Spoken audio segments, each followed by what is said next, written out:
안녕하십니까. 요즘에 돈 버는 부동산 시간입니다. 자, 오늘은 재개발 재건축 쪽에 굉장히 관심이 있는 분야죠. 뭐 조합원이든 또는 현금 청산 대상이 되든 또는 어떤 지역의 조합원이 되고 싶은 분이든 또는 해당 조합이든 굉장히 폭발적인 반응을 보이고 있는 코너입니다.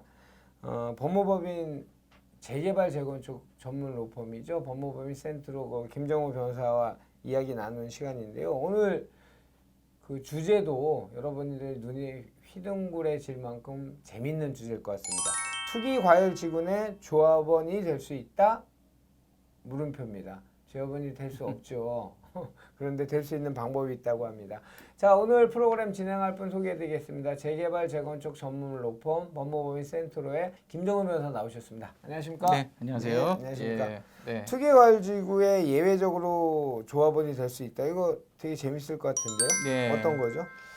예, 제가 사실은 그동안 판례를 많이 그렇죠. 소개시켰는데 따끈따끈한 것도 네. 아주 최신. 예, 맞습니다. 이번에는 사실은 좀 실제 재개발 재건축 현장에서 예, 특히 예. 오늘 말씀드릴 내용은 재건축 현장인데요. 예, 예.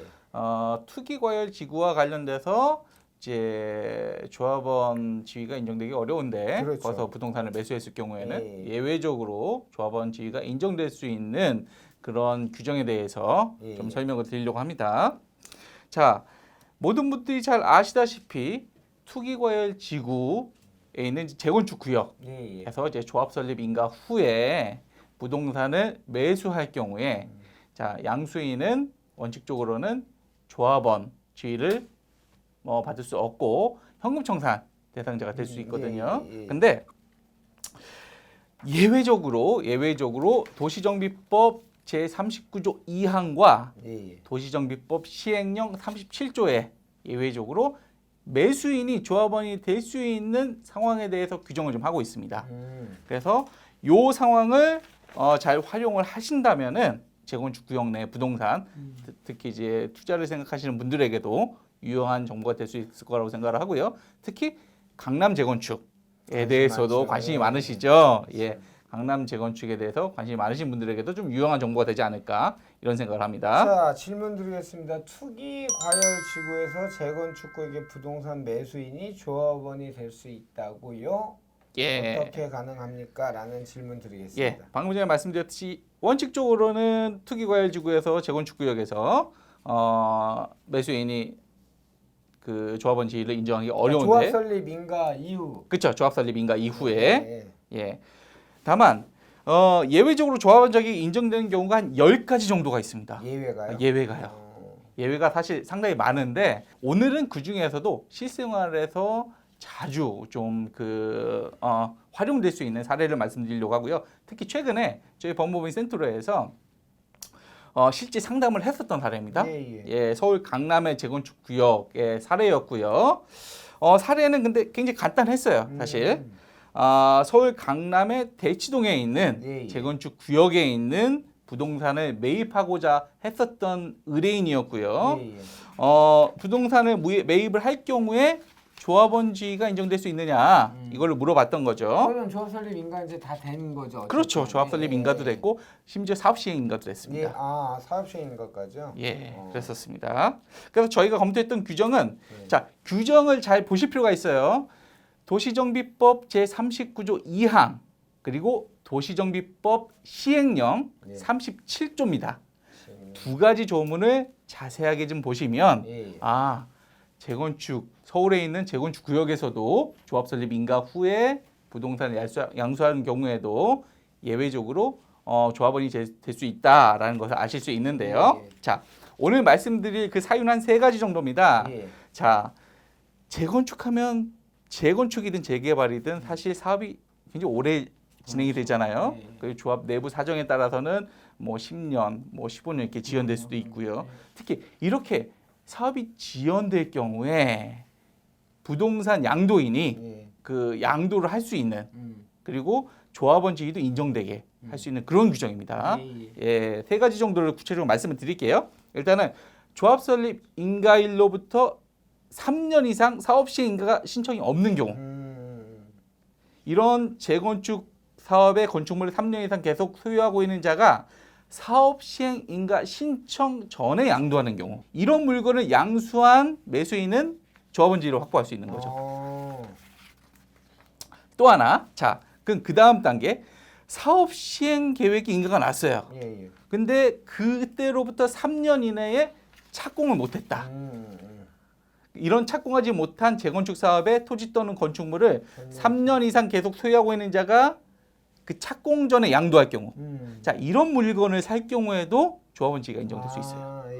예. 마지막으로는 또 착공일로부터 3년 이상 준공되지 않은 재건축 사업의 토지를 3년 이상 계속 소유하고 있는 자가 이제 매도할 경우에, 자, 이런 물건을 샀을 경우에는 조합원 지위가 또 인정될 수 있는 거죠. 그래요. 그러면 아까 예. 대치동 재건축 사례는 구체적으로 어떤 사례였죠? 이제 조합 설립 인가가 2003년도에 있었습니다. 예. 그리고 2015년도에 사업 시행 인가가 있었죠.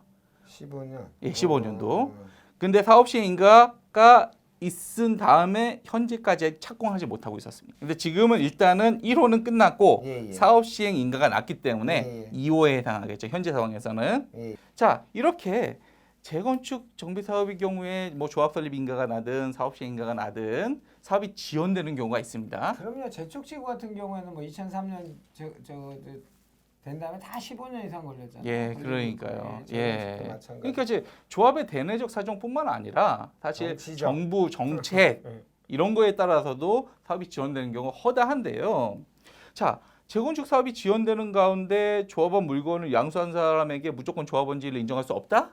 이렇게 될 경우에는 자, 양도인은 팔 수가 없잖아요. 예. 예. 그렇기 때문에 이것을 무조건 못하게 할 경우에는 사실 매도인으로서는 그 그렇죠. 처분의 자유라던가 맞아요. 이런 게 심각하게 제한될 수가 있습니다.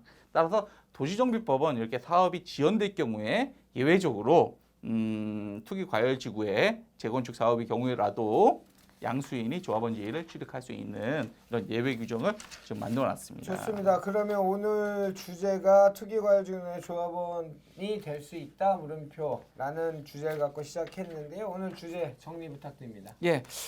사실 요즘 강남 재건축 구역에서도 좀 사업이 상당히 지연되는 경우가 많습니다. 많죠. 사실 이런 사례와 관련돼서 최근에 저희한테 좀 문의를 좀 계속 많이 하고 있어요. 그러니까 우리 대장주 잠실주공 5단지도 지금 안 되고 있고 네, 대치음마도 그렇죠. 안 되고 있고 예, 많잖아요. 그렇죠. 맞습니다. 예, 예, 예. 조합 설립이 났음에도 불구하고 그러니까요. 안 되는 경우가 많기 때문에, 근데 이런 경우에 불가피하게 내 그 부동산을 매도해야 되는데라는 고민을 가지고 계신 그렇죠, 분들, 그렇죠. 또는 저 재건축 구역에 물건을 사고 사고 싶은데 예. 결국 핵심은 조합원 지위를 인정받을 수 있느냐? 그렇죠. 입니다. 그렇기 때문에 자, 제가 다시 한번 말씀드리는데 도시정비법 제39조 2항, 그다음에 도시정비법 시행령 37조에 그 예외적으로 투기과열 지구의 재건축 구역에서 조합 설립 인가 이후에 부동산을 매수한 자가 조합원 지위를 인정받을 수 있는 네. 구체적인 내용이 규정이 되어 있습니다. 오늘은 세 가지를 이제 말씀을 드린 거고요.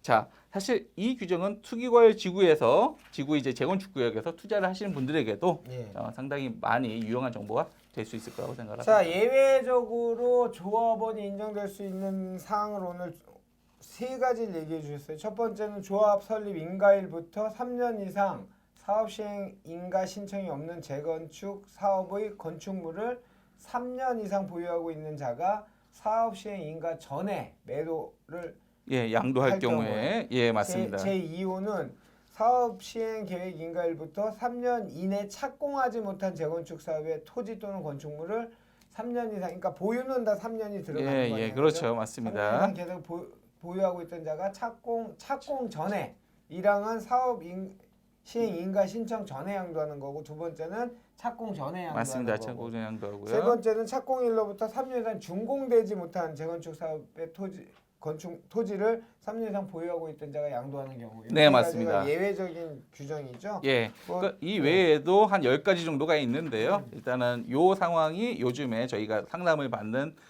빈번히 상담을 받는 사례이기 때문에 세 가지를 자, 소개시켜드렸습니다. 시청자 여러분, 일단 궁금하시면 뭐 종합 포털에서 검색을 해보세요. 도시정비법 제39조 제2항하고 정비법 시행령 제37조 2항이 그런 내용이 나온다고 하는데요.